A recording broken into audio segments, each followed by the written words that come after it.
Tahukah kamu, ada malam di mana Allah melihatmu, lalu memutuskan untuk tidak mengazabmu selamanya. Itu bukan malam Lailatul Qadar, itu malam pertama Ramadan. Rasulullah Shallallahu Alaihi Wasallam bersabda, umat ini diberi 5 keistimewaan yang tidak diberikan kepada umat sebelum kita. Disebutkan dalam Zubdatul Wa'izin. Pertama, saat malam pertama Ramadan tiba, Allah memandang hamba-hambanya dengan rahmat.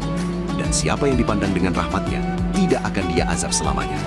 Bayangkan betapa mulianya kita saat dia pandang oleh Allah. Kedua, Allah perintahkan para malaikat memohonkan ampun untuk orang yang berpuasa. Kita mungkin merasa biasa saja, tapi di langit nama kita sedang disebut oleh malaikat. Ketiga, bau mulut orang berpuasa lebih harum di sisi Allah daripada minyak misk. Apa yang kita anggap tak enak justru mulia di hadapannya. Keempat, Allah berfirman kepada surga, berhiaslah karena hamba-hambaku yang beriman adalah kekasihku.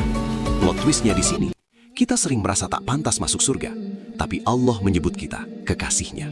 Dan kelima, Allah mengampuni mereka semua.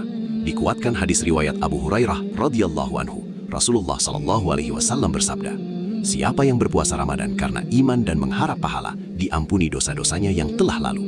Syaratnya cuma 2, iman dan berharap pahala.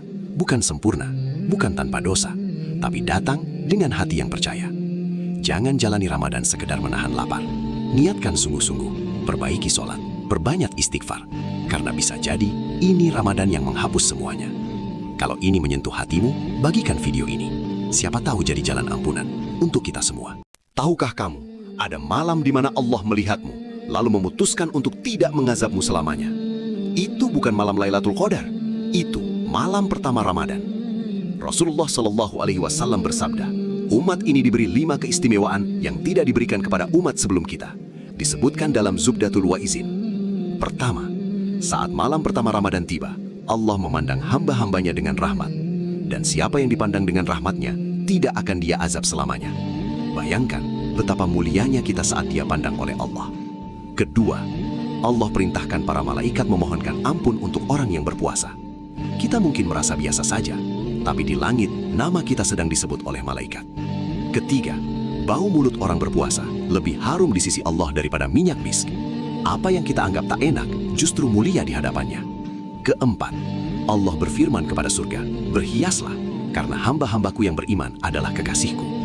Plot twistnya di sini, kita sering merasa tak pantas masuk surga, tapi Allah menyebut kita kekasihnya. Dan kelima, Allah mengampuni mereka semua. Dikuatkan hadis riwayat Abu Hurairah radhiyallahu anhu, Rasulullah Shallallahu Alaihi Wasallam bersabda, siapa yang berpuasa Ramadan karena iman dan mengharap pahala,